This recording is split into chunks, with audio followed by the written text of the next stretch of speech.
At my father's new wedding, my name tag declared housekeeper. His new wife sneered, "You're simply." Imagine standing in a luxury ballroom, your heart aching as your own father toasts his new wife, while your name tag simply reads, housekeeper. Then, your brother blocks you from the buffet, sneering, "Food is for family only." Would you just walk away quietly, or would you burn their entire empire to the ground? Because 3 months ago, that brutal humiliation at my father's wedding lit a fire in me. A fire that fueled the most calculated corporate takedown San Francisco had ever seen. While they were busy labeling me the help, I was secretly buying up 40% of their precious company through shell corporations. While they denied me a seat at the family table, I was preparing to take their seats in the boardroom.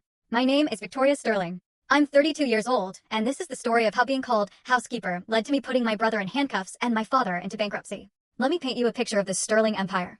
Sterling Industries, $280 million in assets, 200 employees, and that gleaming 45-story tower in downtown San Francisco. My father, Richard Sterling, loved to remind everyone he built it from nothing. But I saw the cracks. While my brother, Alexander, slid right into the family business after graduating, I took a different path.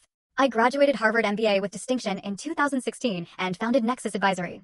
By 2023, we were crushing it, $45 million in annual revenue, handling corporate restructuring for major tech companies. But to my father, it was just Victoria's little hobby. The first real punch to the gut came at Thanksgiving 2023. 23 family members, all gathered around my father's ridiculously grand mahogany table. Alexander, of course, was bragging about some $50 million acquisition. And then Richard raised his glass. "At least Alexander gives me grandchildren and real value to the Sterling name," he announced, his eyes sweeping over me. Some people contribute to legacy. Others just exist on the periphery. Pause. Emotional intake of breath. The email from Alexander landed 2 days later, CCing my father and Cassandra. "Stop pretending your little consulting firm matters," it sneered. "You're embarrassing yourself trying to compete with real corporate work. Maybe focus on finding a husband instead." What they didn't know. I'd already bought 8% of Sterling Industries through my first shell company, Evergreen Holdings LLC. Straight from a disgruntled board member my father had pushed out, Eleanor Blackwood. She was more than happy to sell to an anonymous investor who shared her vision for corporate accountability. My little hobby business was already buying chunks of their empire.